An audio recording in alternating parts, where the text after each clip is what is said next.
runtii dhallinyaranimadu waa waqtiga ugu fiican ee nolosha ka mid ah. waa waqtiga uu qofka bini aadamkii dhiso adduunkiisa iyo aakhiradiisaba. waa waqtiga keliya aan cidilo lahayn qofku markuu weynaado xidhiidhkiisa tiro bata, mujtamaca xidhiidhku la leeyaha ku tiro bata, marka waqtigiisa inta badan isagu ma laha, dad kalaa leh. laakiin qofka dhallinyarada ahi waa qof isagu hanta waqtigiisa dhammaanteed, waana waqtiga ugu fiican ee uu qofka bini aadamkiisa dhisi kara adduunya aakhiradiisaba.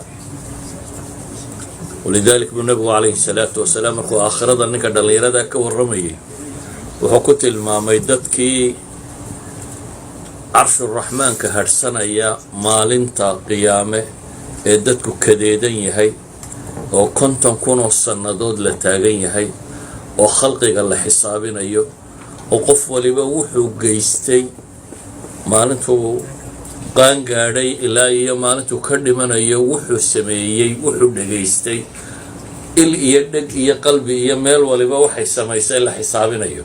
waa xisaab aada u adag oo qofka bini aadamkaa haysata. maalinta kadeedkaasi jiro nabigu calayhi salaatu wasalaam wuxuu tilmaamay 7 qof oo kadeedka iyagu aan ku jirin ilaahay carshigiisa hadhsanaya oo xagga alle subxaana wa tacaala laga maamusay. 7daa waxaa ka mid a shaabun nasha'a fii cibaadati illaah, nin dhallinyaro ah oo ku barbaaro ku kobcay ilaahay subxaana wa tacaala cibaadadiisa. da'daasi waxay tahay da'da mabaadi'da la xambaaro. haddaad aragto dunida isbedelada ka dhacee taariikheed haddaad baadho dhammaantood da'daasaa samaysay. xataa kuwan galbeedka thawraadkii ka dhacay, thawraddii faransiiska, tii ka dambaysay, tii shuuciyadda, ardada jaamacaadkay ahaayeen dadka ugu badan ee isbedelada dunida sameeya, waayo waa dadka ugu badanee bay yidhaahdaan riskiga waajihi kara.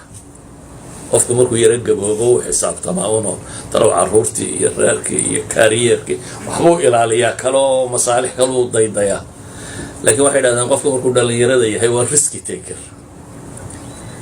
walidaalika waa da'da mabaadi'da qaada markaynu leenahay, waa da'dii nebi maxamed u hihilisay calayhi salaatu wasalaam.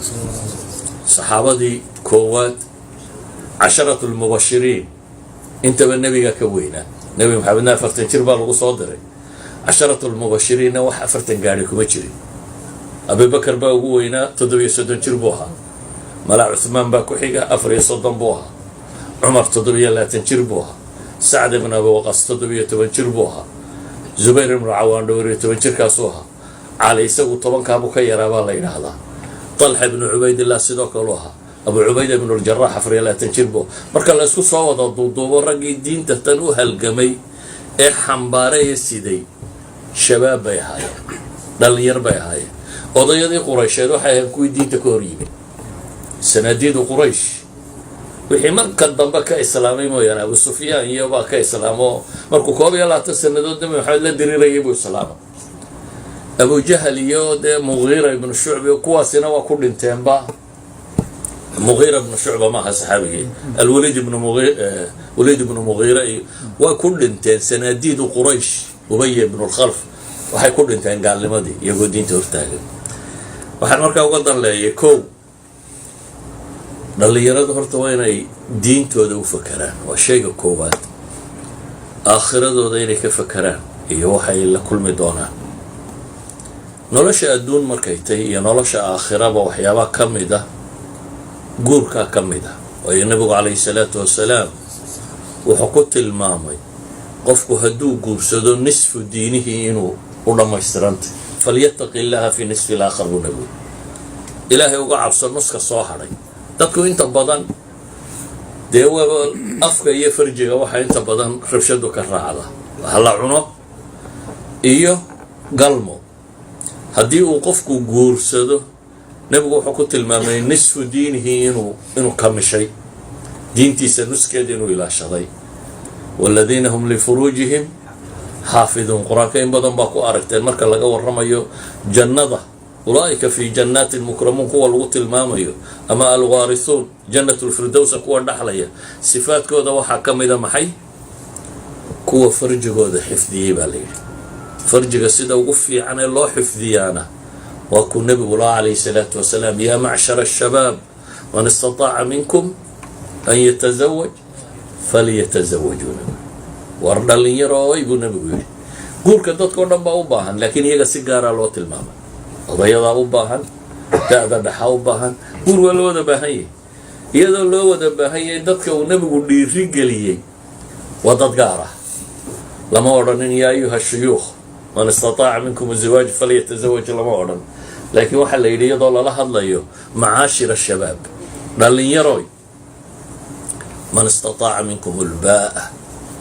عدي أود إني جورسته بأدوا وحيابي الررايك بحي جورك عدي أود فليتزوج بالنبي عليه الصلاة والسلام هجورسته وايو فإنه أحسن للفرج وغض للبصر نبي حكوش يا جاي إيش عادنا إني دور سوميسو فرج جاجنا إنه دور سوميو هلا إذا ضقفك جورك وحكها لسكن دجناشيو سادرادت با إلهي قراك وحكت له ومن آياتي انت إلهي آيات سورة داسي ومن آياتي باقو بدن إلهي وحكا ورمياه آيات كواوين إلهي كتسين سبحانه وتعالى آيات كواوين وحكم دبا إلهي أن خلق لكم من أنفسكم أزواجا لتسكنوا إليها إن إلهي سبحانه وتعالى إذين أبوري لما أنا إذن كردقي حالا إذن كردقي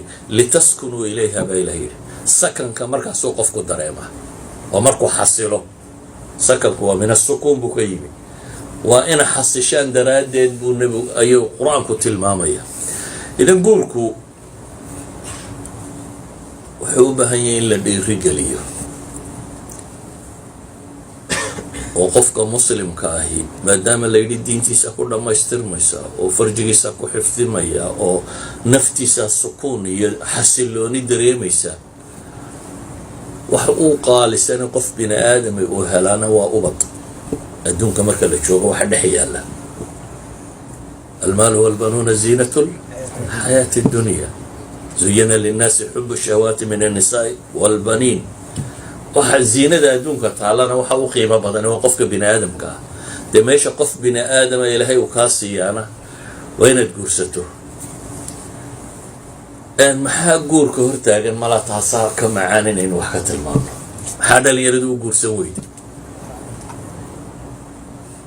wadanadan inuu joogno culture-ka ka jira